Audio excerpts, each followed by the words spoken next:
comunicação também, uma acreana que escolheu o Ceará para viver, assim como os rios que cortam o Acre, né? E aquele velho ditado que ninguém pode pisar no rio duas vezes, no mesmo rio duas vezes.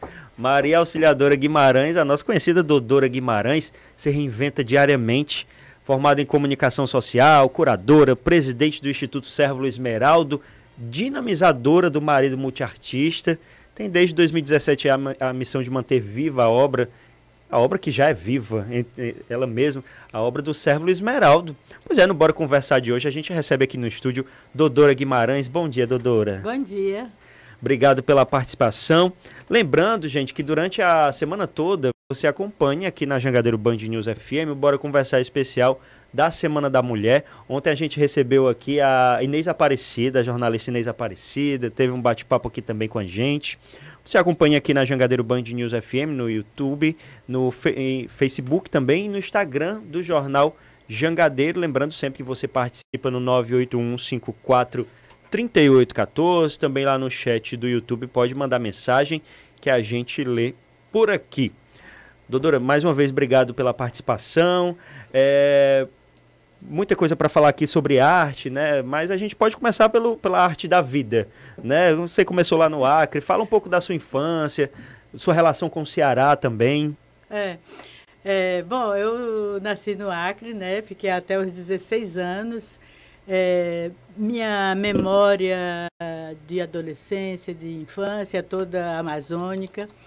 E eu gosto muito desse meu nascimento, né, dessa minha vivência. Uhum. Eu morava numa cidade muito pequena, Feijó, na beira do rio Envira, que é um rio muito lindo. E, bom, eu não posso falar disso sem me emocionar.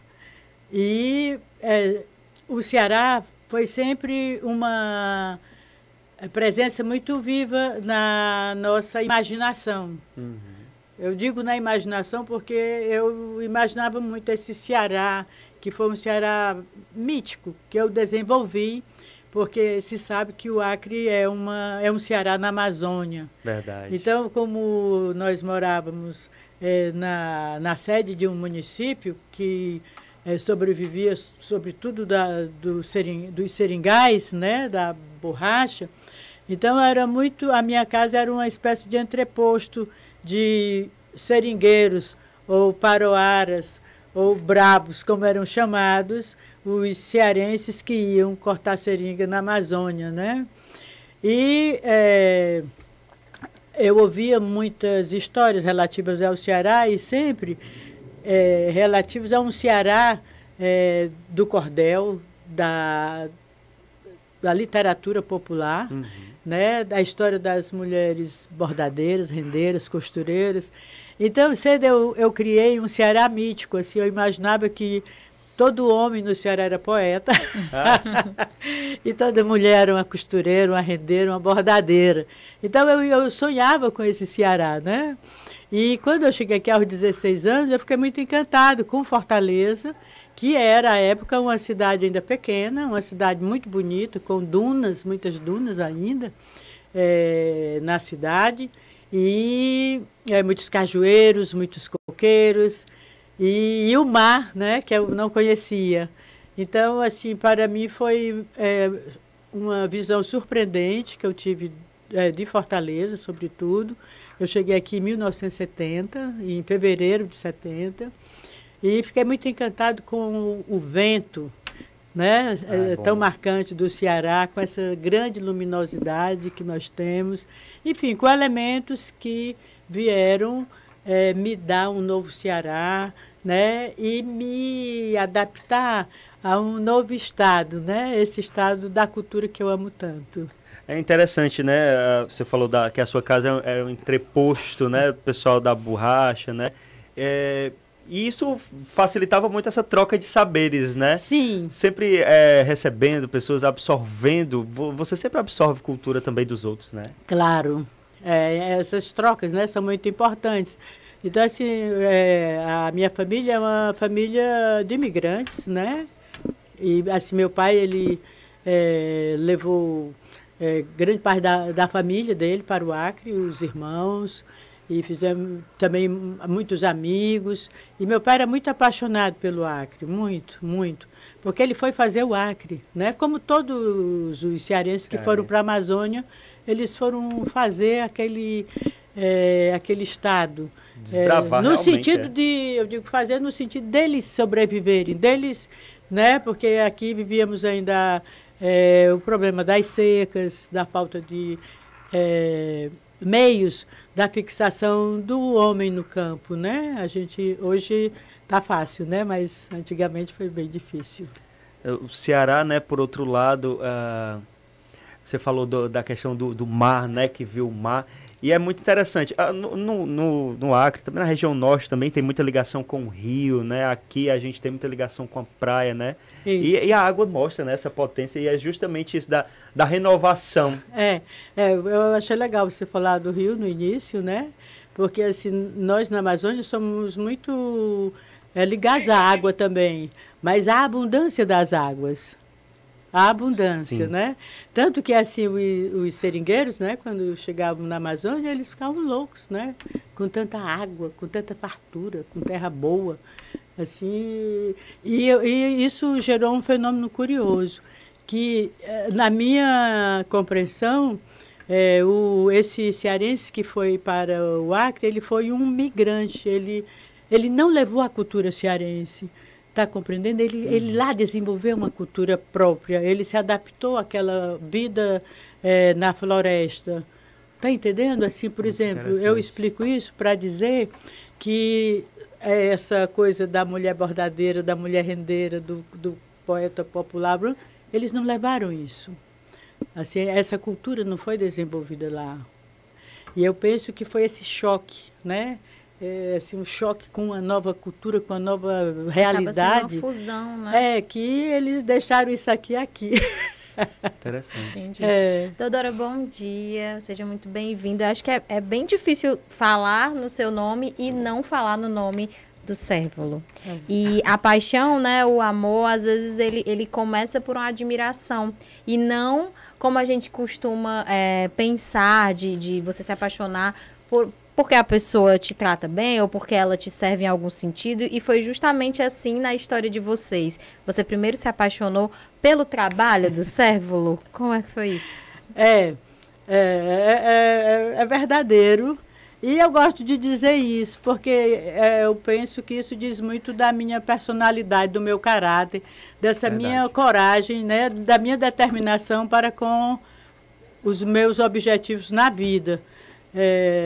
Eu sou muito fascinada pela inteligência, pela invenção, pela criatividade, né? Então, assim, o Cérvulo, a primeira vez que eu ouvi falar do Cérvulo foi com relação ao trabalho dele e de uma maneira muito instigante. E depois, quando eu vi a construção do monumento ao interceptor oceânico, né? Eu disse, eu tenho que conhecer esse homem. Então, eu costumo dizer que o Cérvulo foi uma conquista da Dodora. Fui eu que conquistei o Cérvulo, né? Assim, no sentido de que eu fui em busca de conhecê-lo e sempre tive essa coragem de dizer que eu me apaixonei antes pela obra do artista. E é verdade. E a prova disso é que o Cérvulo continua muito vivo, porque ele está muito representado no trabalho dele. Assim, todo o Cérvulo como ser humano, que foi um grande ser humano, né? Além de um grande artista, ele foi um grande, não somente um ser humano, mas um grande humanista. E o ser humano era muito alegre, tinha um senso de humor muito refinado. Era nesse ponto que eu ia chegar. Você falou muito do imaginário, né? Que você é muito de imaginar, que imaginava como era o Ceará. Você devia imaginar também como era o Cérvulo. E como foi a expectativa e a realidade quando você conheceu? Olha, correspondeu totalmente, porque é isso que eu estou falando, assim, que ele, além de ser um gênio, o Cérvulo realmente era um gênio, eu posso dizer isso sem nenhum problema, porque o que eu admirava assim, na convivência com o Cérvulo é que o que uma pessoa normal faz, vamos dizer, em um dia inteiro ou 3 dias, o Sérvulo fazia em 10 minutos. Sabe, ele tinha um raciocínio lógico tão arguto, ele tinha sabe, uma pessoa focada, né, e que via com muita clareza o que ele queria fazer, que ele fazia tudo muito rápido. E era uma pessoa muito assertiva. E tinha esse humor que eu sempre ressalto, que está muito presente na obra dele. Se você vê um trabalho do Sérvulo, essas esculturas que estão na cidade, né, que estão todas a merecer muito cuidado, e eu quero falar disso porque um dos nossos grandes projetos desse ano é o tombamento desse conjunto de esculturas públicas do Sérvulo, tá, que nós já demos entrada na Secretaria da Cultura, a instrução de tombamento e a solicitação para o tombamento desse conjunto de esculturas que ele deixou na cidade, na cidade de Fortaleza e também no estado do Ceará, né? Então, assim, nessa obra você pode observar, você sente o homem alegre, o homem feliz, o homem inteligente, o homem que está apontando desafios e mostrando soluções para esses desafios. É impossível você olhar aquela escultura da Praia do Náutico, né, que é o monumento ao interceptor oceânico, e não ficar imaginando como é que aquela escultura fica ali, vamos dizer, como é que ela se mantém em pé, naquele balanço, né? Assim, ou como essa escultura que nós temos aqui pertinho, embaixo do viaduto Reitor Martins Filho, né, que é aquela escultura que está parada há muitos anos, infelizmente, que ela é uma escultura cinética, né, aqueles discos se movem. E, apesar do estado de abandono daquela obra, é impossível você passar e não parar para admirar a sua beleza e também o seu aspecto lúdico, né? Parece um brinquedo. Mas o seu contato com a arte veio antes, né, doutora? Antes do Sérvulo. Olha, nasceu comigo. Acho que a gente... minha mãe dizia que quando o espinho tinha que furar, de cedo ele trazia a ponta, né? Então... Muito bom. Então, assim, quando eu... Assim, as minhas primeiras lembranças, minhas primeiras imagens da minha infância... são todas ligadas à arte.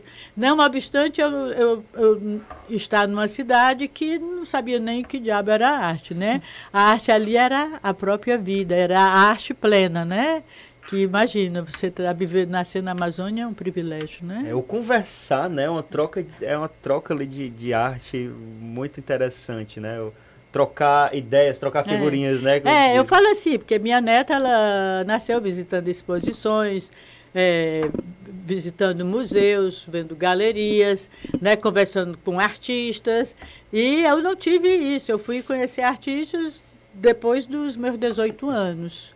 E a arte, ela trabalha muito a sensibilidade, né, para além do que a gente... num primeiro momento pensa assim, mas eu não entendo o que tem nesse quadro, eu não entendo o que quer dizer essa obra de arte, mas trabalhar a arte desde cedo, desde a infância, aguça uma sensibilidade para o mundo, isso, né, doutora? Eu ouvi hoje uma frase que me sensibilizou muito, do nosso novo arcebispo, o Dom Gregório Paixão, que ele, numa entrevista, ele falava mais cedo, que a beleza, ele falava sobre a beleza, que é a arte, né? Que a beleza é o brilho de Deus, algo assim, parecido. Então é isso, né? Assim, a arte é isso, nos aproxima muito da gente e de Deus. Eu acredito que é muito privilégio, eu penso, de um ser nascer com o dom da arte, porque ele vive o mundo plenamente, ele compreende o mundo, né? Ele conversa com Deus, eu acredito. É interessante, queria que você pudesse fazer um comparativo, desde quando você inaugurou a galeria, né, para agora, né, o consumo de arte, a disponibilidade da pessoa consumir arte, né? Como é que você avalia hoje o cearense? O cearense gosta de consumir arte? Olha, eu prefiro abordar de outra maneira, tá? Assim, porque apesar de eu ter começado no trabalho com a arte, com o comércio, né, com o mercado da arte, né, com a arte galeria, mas depois eu fui eu acho que desde o começo, ali foi uma necessidade, tá? Fortaleza precisava de uma galeria de arte contemporânea. Eu acho que era crucial naquele momento. Mas, assim, o que eu gosto da arte é a pesquisa, é o estudo, as conexões que a arte possibilita também. Assim, aí volto esse lado do mercado, né, que eu acho que isso é muito importante, é da maior importância isso. É que o meu dom é mais para a pesquisa, para a história da arte, né?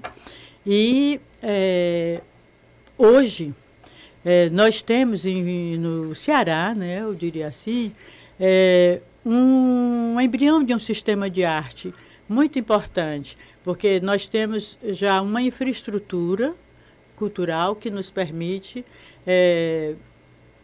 visitar exposições, termos grandes exposições, né? Assim, Fortaleza, agora mesmo foi aberta a Estação das Artes, né? Há 2 anos atrás. É mais ou menos recente, isso. 2 anos. Primeiro a Pinacoteca. O MIS, a Pinacoteca. No Crato foi inaugurado o Centro Cultural do Cariri, que tem o nome do Sérvulo Esmeraldo, né? Apesar de não usar, mas tem o nome do Sérvulo Esmeraldo, por mérito dele. E temos em Quixadá a Casa do Segaderaldo, Casa de Cultura Segaderaldo, temos em Quixaramubim a Casa de Antônio Conselheiro, temos uma boa infraestrutura em Sobral, né? Tem a Escola de Belas Artes Raimundo Celo, temos a Casa de Cultura. Enfim, existem muitos pontos de cultura no estado do Ceará, há uma efervescência, existem os editais. Porém, na parte do mercado, que você falou, do consumo, nós ainda estamos muito capengas, porque os nossos artistas, a não ser esse dispositivo novo da internet, que é um canal que eles utilizam, que é bom e que é um bom propagador, mas não dá conta, né, do complexo mercado de arte, nós temos pouquíssimas galerias. Assim, imagina, Fortaleza, uma cidade com um PIB elevado, né? Uma cidade turística, um destino desejado, né? Assim, um destino turístico desejado, muito desejado. Temos grandes hotéis ao longo das praias cearenses. Enfim, o número de revendas de automóveis importados, né? Veja os sinais de riqueza, veja o Meireles, os prédios e tudo. E nós temos quantas galerias de arte aqui? A gente pode dizer assim, a gente tem a Multiarte, tem a Mariana Furlani, tem o Leonardo Leal, tem... Aí a gente vai dizer assim, aí não tem, né? E assim, então outro dia, conversando com amigos, eu falei, olha, Fortaleza, vamos dizer, o Ceará está se organizando, vamos dizer, estamos caminhando para uma real apresentação de um sistema de arte, né, que ainda não temos, mas estamos caminhando para isso, né? A UFC tem um curso de mestrado em artes, né? Temos o Porto Iracema, temos outros cursos livres de arte, como a Vila das Artes. Mas o mercado é muito frágil. Os nossos artistas, infelizmente, eles não sobrevivem de arte no Ceará. Poucos artistas, eu acredito, sobrevivem de arte no Ceará. Muito poucos. Desculpa. Então, isso é muito assim, isso reflete muito dessa cultura econômica do Ceará, sabe? Assim, por que não existem mais galerias? Por que o número de colecionadores é tão pequeno? Por que nós não somos capazes de apresentarmos aos nossos artistas meios de sobrevivência digna? Né? Você chega para uma cidade como Juazeiro do Norte, como o Crato, com tantos artistas, e não tem um museu que represente a obra desses artistas. Sabe, isso é um absurdo. Assim, o Ceará tem esses problemas. Assim, por exemplo, o Museu do Ceará, há quanto tempo está fechado? O Museu do Ceará, né? o Centro Cultural Dragão do Mar, que já foi tão efervescente, que já teve uma vida tão dinâmica, né? Hoje a gente vê com tristeza o abandono do Dragão do Mar. Eu digo assim, abandono no sentido assim, de ser um equipamento da maior importância, com um acervo importante, que ele tem, importante, e não tem a visibilidade que deveria ter. Inclusive o entorno, né, também. Isso, porque a gente não pode ver um equipamento cultural sem ver o entorno dele. Verdade. Porque para você chegar lá, você tem que atravessar onde ele está localizado, não é verdade? Então, assim, por exemplo, você chega no Dragão para você ter acesso às exposições, aos filmes, aos shows, ao que acontece lá, você tem que atravessar aquela praça correndo. Verdade. Correndo. Eu sempre que eu vou lá, eu atravesso correndo. A cena noturna ali meio que se apagou, né? É interessante. Sexta-feira eu fui ali para a região, fui para a Caixa Cultural. Sim. E é justamente isso. Você tem medo, você sai do carro correndo para entrar, né? E volta correndo também para o carro. Volta correndo, É muito complicado. E eu ia falar justamente isso, né? Da questão dos equipamentos. Tem muitos equipamentos à disponibilidade, né? Mas as pessoas procurarem, né? As pessoas têm que criar justamente o gosto por consumir arte no cotidiano, né? A gente vai para esses espaços. Eu fui para a Caixa Cultural, inclusive tem uma exposição linda sobre a Carolina Maria de Jesus. E a gente vê mais turista. A pessoa daqui parece que não acessa. Centro Cultural do Cariri. Eu fui agora nas minhas férias e o movimento, né, é pouco. O próprio Museu do Ceará está fechado há tanto tempo. Mas você vai e tem mais turistas do que o cidadão daqui, aproveitando os espaços daqui. Mas sabe que a doutora, sendo da educação básica também, acho que ela pode falar melhor a respeito. Eu acredito que a escola tem um papel importante. Eu acho que é um efeito dominó. Eu acho que é um efeito que começa na base. Eu vou dar um exemplo importante, tá?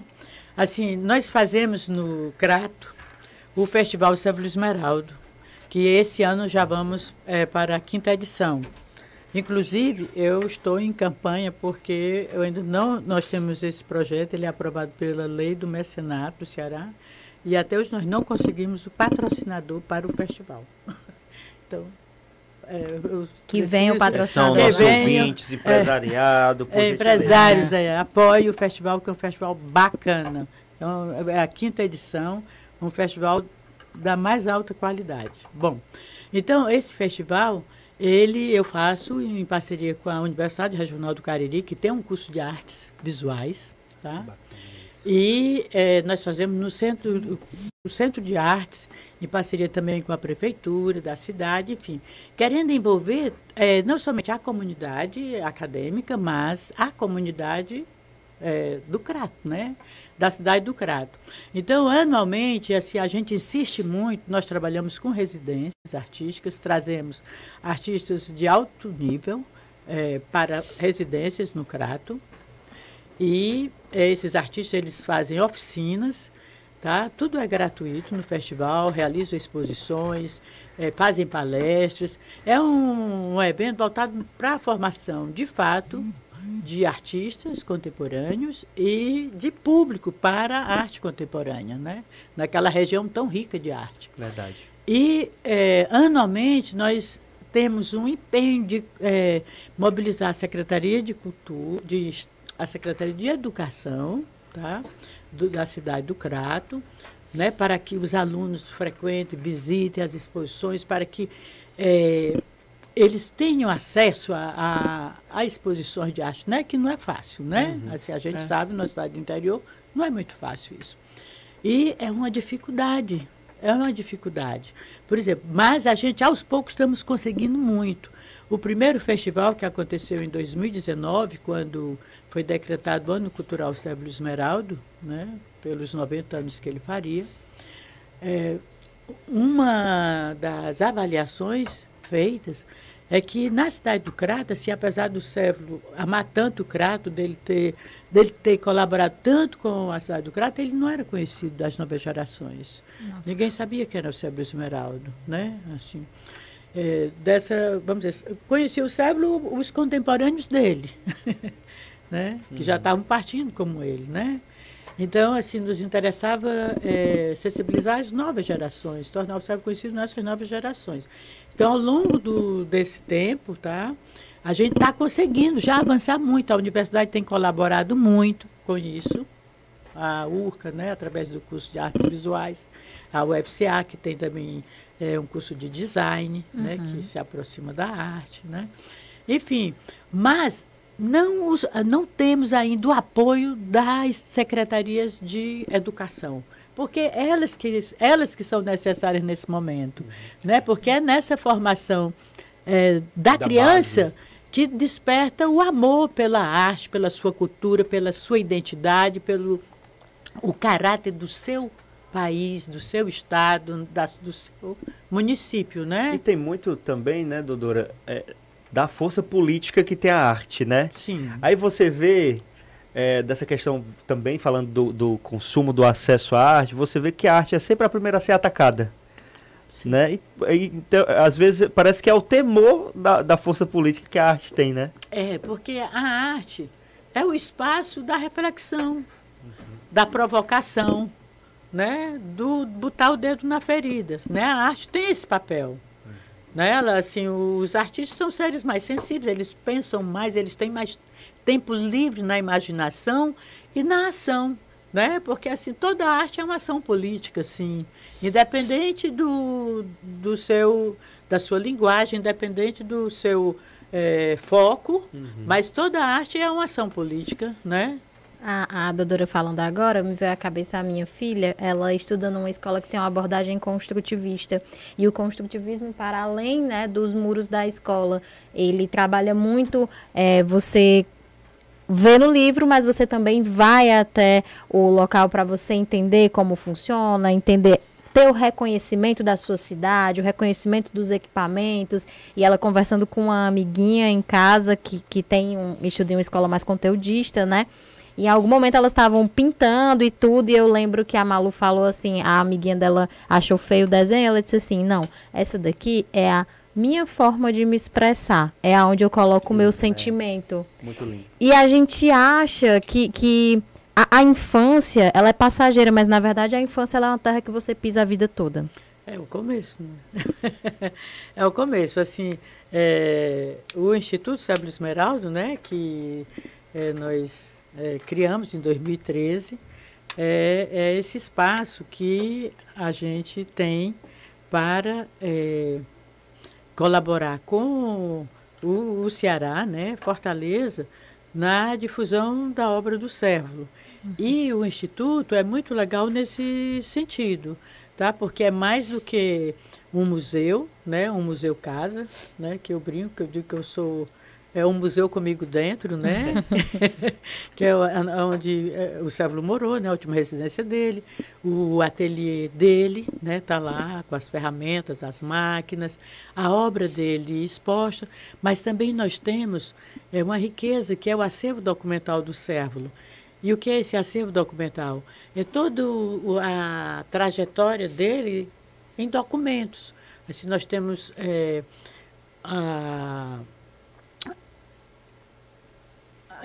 a presença dele na imprensa, por exemplo, desde 1947 até hoje. Temos os projetos das esculturas que estão na cidade, temos os projetos das exposições de obras, a correspondência, os croquis, estudos. Enfim, nós temos o cérebro do Sérvulo no Instituto, e isso é acessível, e isso vamos dizer, aberto para o público. Assim, evidentemente que essa parte documental, o acesso é dirigido a pesquisadores, mas para o público a gente tem vídeos, temos isso está, vamos dizer, digitalizado. Enfim, então nós recebemos muitas visitas de estudantes, e as visitas mais surpreendentes são de crianças, porque elas compreendem o jogo, elas assim, a criança ela entra no museu sem nenhuma censura, sem nenhum medo, sem temor de não compreender, de não saber, né? Então, assim, é muito curioso. Por exemplo, a gente recebeu a visita de uma escola de crianças assim, de 6, 7 anos, E, de repente, a gente tem exposto também algumas maquetes de trabalhos realizados ou não realizados. E, de repente, uma fila de criancinha, que fila é essa? Eles descobriram que uma maquete era de uma obra que funcionava com o vento. Eles descobriram. Não tinha nenhuma indicação. E aí a fila é para soprar. Para soprar e fazer a escultura se movimentar. Eles são incríveis. Então, assim, e assim, a gente também teve uma visita muito linda numa escola chamada Catalento, né, que é uma escola que trabalha com criança de 0 a 6 anos. E também eles foram e ficaram assim, tão legal. E essa escola levou os pais também das crianças. Olha que experiência legal, né? E aí eles homenagearam o Cévolo com uma exposição do que eles viram lá no ateliê. Então, eles reconstruíram obras. Né? Então, assim, isso é muito legal para as crianças, porque elas jamais vão esquecer essa experiência. Né? Como eu, assim, jamais esqueci esse lendário cearense dos cordéis, né? Das rendas, dos bordados. Jamais, assim, eu era pequenininha, quando minha mãe levou do Ceará, por exemplo, um vestido todo bordadinho, sabe, com a jangabinha. E até hoje eu tenho vivo essa lembrança, que coisa linda. Eu acho que esse amor que eu tenho pela cultura do Ceará vem dessa convivência na minha infância com esse imaginário. Então, assim, mães, papais, né, cuidem bem das suas criancinhas. Estimulem. Estimulem. E levem lá para conhecer o Instituto Cévolo Esmeralda. Com certeza. Você falou sobre do conhecimento, né? E me remete muito à memória, né? Como o Brasil, eu ia dizer Ceará, mas o Brasil todo é ruim de manter a memória, né? Você falou das obras do Cévolo que estão espalhadas pela cidade, o cuidado que está faltando. Eu tenho uma paixão, você falou isso da questão da criança, né? E da ligação que você cria. Eu gosto muito daquela do balé gráfico. Sim. Eu fico deslumbrado. Mas, ao mesmo tempo, eu acho que ela passou mais tempo desligada do que funcionando. Com certeza. Né? E aí me remete muito a isso, né? Parece que é um país sem memória, um país que não preserva, né? Você estava falando no começo da entrevista justamente isso, né? Das obras do Cévolo que estão espalhadas pela cidade e, ao mesmo tempo, estão se perdendo, entre aspas, por conta disso. Se perdendo mesmo, porque muitas desapareceram, muitas foram destruídas, outras foram roubadas, enfim. Eu falo dessas esculturas que estão na cidade. Sim. Tá? Porque, de repente, você tem... Eu falo disso porque havia uma escultura na Praia de Iracema, que, inclusive, era uma escultura em homenagem ao arquiteto Arialdo Pinho, e essa escultura desapareceu. Tinha um monumento aos 75 anos do Denox, que era uma fonte também, uma escultura fonte que era fantástica, ela fazia arco-íris, era uma escultura deslumbrante. E essa escultura foi desmontada pelo Denox e a parte de metal desapareceu. A Faculdade de Medicina tinha um monumento de 1978, comemorativo dos 30 anos da Faculdade de Medicina, né, da UFC, e essa escultura desapareceu. A universidade não sabe o que aconteceu com ela. A universidade. Né? Como a gente tem Fambatô também. A Fambatô, né? Que a gente sabe, a Fambatô ela naufragou, né? Falta o quê? Que a prefeitura ou uma empresa se digne a restaurá-la e devolver à cidade aquela escultura que é uma marca da cidade. Enfim, assim, há um problema que eu trabalho muito hoje em dia. Se eu dirijo um instituto que tem como responsabilidade a salvaguarda da memória de um artista, então eu trabalho com memória, né? Não somente com arte, mas com memória. Então, isso me leva a refletir muito sobre a necessidade da gente ter, de fato, do cearense desenvolver uma coisa chamada cearensidade, o amor pelo Ceará, o amor pela sua cultura, o amor pela sua identidade cultural. Né? Que, assim, quando você abandona uma escultura como o balé gráfico, que tem tanto do Ceará ali, né? Assim, há tanto do Ceará, porque a obra do Cévolo, apesar de não ter nenhum item regionalista, é uma obra extremamente cearense. né? Assim, se você ver, toda a obra do Sérvulo é muito calcada nessa luminosidade do Ceará e no movimento. Né? Que é uma das marcas, assim, eu falei no começo, né? Que eu fiquei encantado com o vento do Ceará. E o que é o vento? O movimento, né? Então, por que que a gente ignora esse conjunto? Por que que a gente faz vista grossa para as esculturas do Sérvulo que estão na cidade? Porque a gente faz vista grossa. A população faz, né? Não somente os órgãos públicos, mas a população também faz porque ela não cobra. Sim. Ela não vê beleza nisso e a necessidade dessa beleza no seu campo visual, né? Então, assim, isso que é falta de amor à sua cultura. Ou seja, a gente não cultiva a nossa identidade. E isso eu acho muito grave. Por que que a gente comentou assim sobre o entorno do dragão, para não citar o dragão, né? Porque nós não cultuamos a nossa cultura, nós não vemos o valor que ela tem. E não lutamos por ela, nós não nos sentimos responsáveis por ela. E somos. O que é do povo é nosso, né? É nosso. Assim, o que está na rua é nosso. Pertencimento. Porque nós né, somos, exatamente, o pertencimento. Nós somos o povo, né? Então, esse é um patrimônio. E a gente tem que zelar pelo nosso patrimônio. Temos que cuidar do patrimônio, porque ele é a nossa cara, ele é a nossa casa, ele é o nosso jardim, o patrimônio. É o que nós temos de melhor para oferecer, né? Assim, é o que a gente tem de melhor para mostrar, não somente para o nosso vizinho, mas para o nosso visitante, né? Para os brasileiros e para os estrangeiros. E para que a gente cultura. também possa aproveitar. E que a gente, claro, e Usufruir. que a gente viva disso, a gente viva disso. E que a gente tenha pertencimento. Sim. Né? Verdade. A gente falando da obra do Sérvulo, né? É um acervo muito rico, muito grande, tem muita coisa lá no Instituto também, né? É engraçado, a gente sempre faz essa pergunta. Hoje em dia, é possível comprar uma obra do Sérvulo Esmeraldo? Com toda certeza. Agora mesmo a gente acabou de fazer uma exposição numa galeria comercial, né? Na Galeria Multiarte, uma exposição com a estilista, né? A Marina Bitu, que se inspirou na obra do Sérvulo para criar uma coleção para a grife Sal, que desfilou no último São Paulo Fashion Week. Então, essa obra estava exposta e à venda. No Instituto também, a gente tem obras à venda. A gente vive disso, aliás. Mas é isso, é manter a memória viva, se interessar por cultura. Eu vou contar para vocês. No ano passado, nós tivemos a honra de realizarmos uma grande exposição retrospectiva do Sérvulo. Foi a primeira retrospectiva após a sua morte, né? Que aconteceu no Centro Cultural Banco do Brasil, no Rio de Janeiro, que teve mais de 150 mil visitantes. Ou seja, meu irmão me disse que era mais do que um castelão lotado de visitantes, né? E essa exposição ela foi apresentada também no Centro Cultural Banco do Brasil, em São Paulo.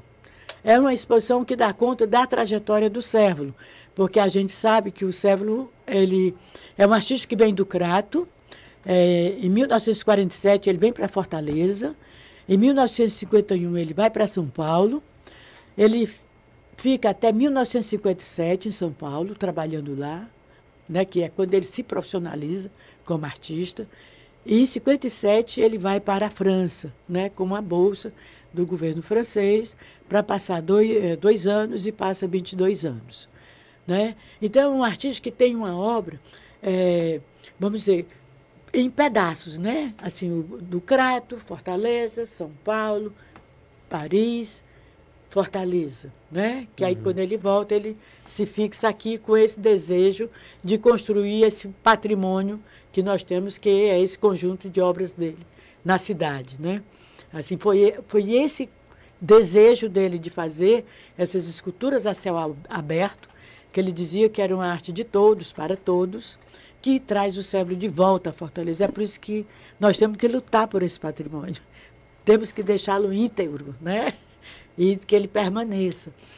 Enfim, então, essa exposição dá conta da trajetória desse artista, possibilita às novas gerações conhecerem o Cévolo gravador, né, que ele saiu daqui como xilogravador, o Cévolo pintor, o Cévolo, o artista, vamos dizer, dos excitáveis, que são obras que funcionam com eletricidade estática, o Cévolo cientista, né, um artista cientista, e o Cévolo é escultor, o Cévolo desenhista, enfim, o Cévolo completo. E essa exposição ela é apresentada nessas duas grandes cidades brasileiras. E por que ela não vem para o Ceará? E por que ela não está em Fortaleza? Né? Essa é uma pergunta que eu me faço. Por que essa exposição, que foi tão bem recebida, não somente pela crítica, pela imprensa, pelo público, por que essa exposição não veio para Fortaleza?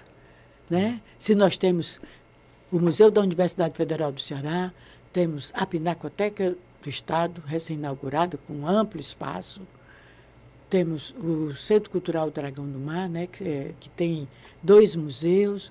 E por que o Ceará não se interessa por essa exposição? É uma pergunta que a gente tem que ter resposta. Excelente. Muito obrigado. Uma conversa maravilhosa, justamente uma aula que deixa realmente essa sensação, né, de que a gente, de pertencimento, a gente tem que pertencer, a gente tem que se apropriar dos espaços públicos, se apropriar da nossa arte, da nossa cultura. Bora Conversar de hoje foi com a presidente do Instituto Cévolo Esmeraldo, Dodora Guimarães. Queria agradecer, Dodora, pela participação, conversar aqui com a gente. Eu adorei. Adorei a conversa, muito boa. Passou rápido. E passou muito rápido. Passou muito rápido. Foi muito bom, muito obrigada. Muito obrigada mesmo. E visitem o Instituto. Visitem e vamos amar a cidade. Vamos gostar do que nós temos, né? Vamos gostar da gente. Maravilha, obrigado. Só lembrando que a entrevista com a Dodora vai ficar salva lá no YouTube do Jornal Jangadeiro, assim como a entrevista dessa segunda, que foi com a jornalista Inês Aparecida. Agora, 10h58. Jangadeiro Band News FM. Há 25